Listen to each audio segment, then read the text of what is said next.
Guys, I can fix her. Everybody's favorite burger-loving, music-listening, movie-watching super soldier got an S-Ring version and her very own Agent Quest. I'm happy to say it's the second best Agent Quest right behind Harumasa.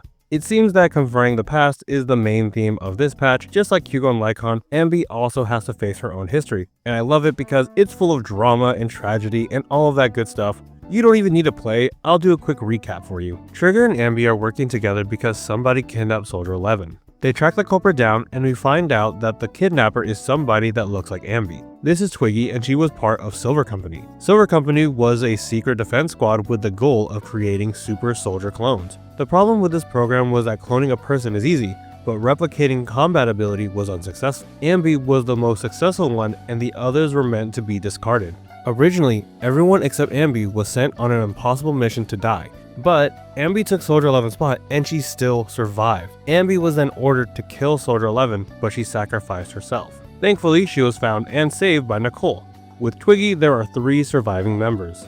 Twiggy's goal is to recreate the cloning technology and recreate Silver Squad. She needs Soldier 11 to get some samples and finish the project. Anby fights her way through and confronts Twiggy. Twiggy gives Soldier 11 back to Anby and Anby promises to come back to help redeem her. After Anby leaves, Twiggy calls her mystery backer. While Soldier 11 is resting, Trigger and Anby have a heart-to-heart about how Anby is afraid to apologize to Soldier 11. Anby also decides to call the Cunning Hares for help, and she has her own personal talks with Nicole, Billy, and Nekomata. It's all very sweet. It's important to note that Nekomata gives Anby a doll. Soldier 11 is starting to recover, but her memory is still hazy. Anby is about to go back and destroy the cloning technology for good, but before she goes, she gives a heartfelt apology to Soldier 11. So, I'm sorry, Harin.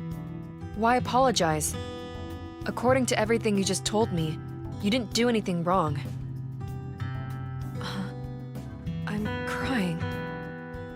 Why am I crying? Except, Soldier 11's memories get reset because clones reset their memory when they are critically injured. Anby faces off against Twiggy and Twiggy reveals that she's been making clones to harvest their organs so that she can fund her research and work with Tops. She also reveals that she's made some major improvements and can stabilize the cloning technology, which sounds like that's going to be an important detail in future quests.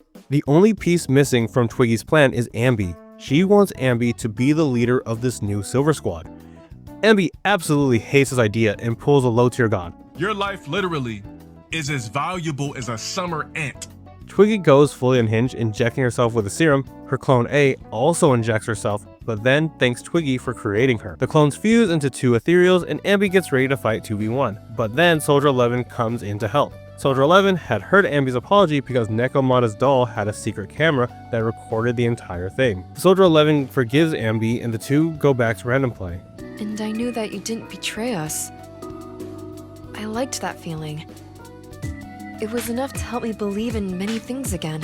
Some time passes and Trigger updates us on Soldier 11's condition. Soldier 11 is healthy, but her memory got reset again and she forgot Anby's apology. Anby is fine with this because she believes that this is better for Soldier 11 and she doesn't intend to see her again. They then talk about movies and get burgers, roll credits. I'll talk about Anby in a little bit, but I want to talk about Twiggy because she was the best part about the story in my opinion. Twiggy is a great character and probably the best written villain that Zenless has had so far. What makes her stand out compared to the others is that her motivations are more personal, rather than take over the world or gain prestige or that boring stuff. Twiggy wants to revive Silver Company because her time with Silver Company was special to her. Twiggy is a smart character that helped the scientists with their research and she personally brought her sisters into the world. She saw them enter and exit it. Compared to Soldier 11 and Anby, Twiggy is more emotional, which is not a bad thing, but it's why she clings so tightly to the past, which is also her fatal flaw. The scene where Anby promises to come back for Twiggy, she offers her redemption before it's too late. Twiggy could have moved on and reunited with Anby, but she doesn't take it and continues to try and revive the past. Her inability to let go of the past is fueled by her own insecurities. Unlike Anby, Twiggy was not a strong fighter, which meant that she was seen as defective by the defense force. She was then discarded by the defense force like trash and was being sold on the black market. It's no wonder that she has such a low self-worth. To Twiggy, her self-worth is tied to her utility to others. As long as she is useful, she is worthy. And she felt the most useful when she was in Silver Company. I'm valuable. Precious even. There's always someone who sees value in me. The way that she phrases it, to me, it sounds like she needs external validation. Because of this, she's unable to let go of the past, and it's what leads to her fate at the end. By recreating the cloning technology, she creates her own clone, A, from her own biology. A has a defect, so Twiggy doesn't value her, just like her own creators didn't value her. The trauma cycle just keeps continuing. Because she can't see her own value, it prevents her from seeing the value of her clones. What Twiggy is doing is incredible. She can create her own family, but she doesn't see them as sisters. Just like her own creators, she doesn't really see them as a family.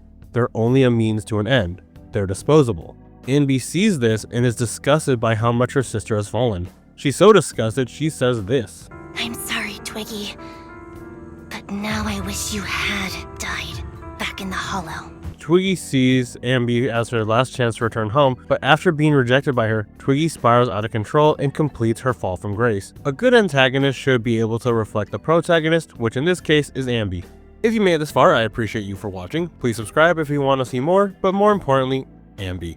Anby was a great protagonist, and it was interesting to see how she handles her past. Anby and Twiggy's stories parallel each other. Both of them were discarded and left for dead, but survived after being found. The difference was who found them.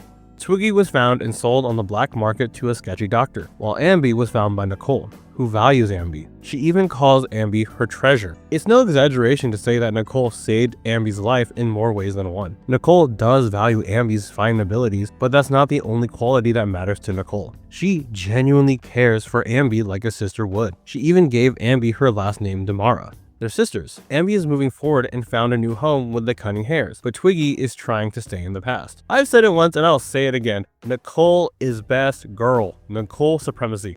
I also like that we see more sides of Anby. Anby's main struggle in this quest is confronting Soldier 11. She's afraid, and the only reason she apologized was because Soldier 11's memories were going to be wiped. This is a theme I'll talk about later because I do have my own thoughts on this. The most heartbreaking part about this quest was the ending cutscene. Usually when these cutscenes happen, it's a moment of triumph. The character beat the big bad, and they did it with style. But here, there's no fanfare, there's no sense of victory. Instead, we have Twiggy looking for support, and we get a shot of what could have been.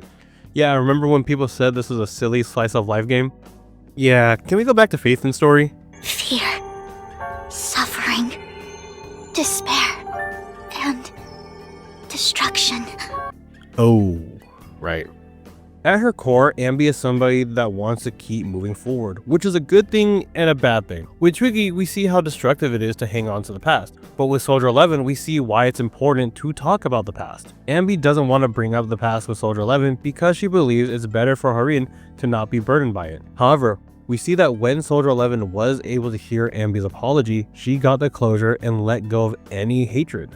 Unfortunately, her memories got reset again, and Anby chooses to let Soldier 11 forget about this apology because she believes it's still better for her. A tragedy in a story happens when a character refuses to change, and there are consequences that come with that denial. In a way, both Twiggy and Anby experience a tragedy. We already talked about Twiggy, but with Anby, the tragedy is that both her and Soldier 11 are denied any closure with their past. Anby still wants to avoid Soldier 11, and Soldier 11 is left in a poor emotional state, which we see in her final trust event. While I do think that this is a serviceable writing direction, I do think that the stronger direction would have been for Soldier 11 to get closure and for Anby to grow. It doesn't help that the memory wipe was a little too convenient. Honestly, I have my own beef with fictional amnesia and how it's used, but that's for a whole nother topic. That's honestly my only real gripe with this story, and that's why I don't really have it at number 1. I really hope that we don't end the story here and we get a better resolution, because right now it feels like there's still more story to be told. If this is something that's going to be revisited in the future,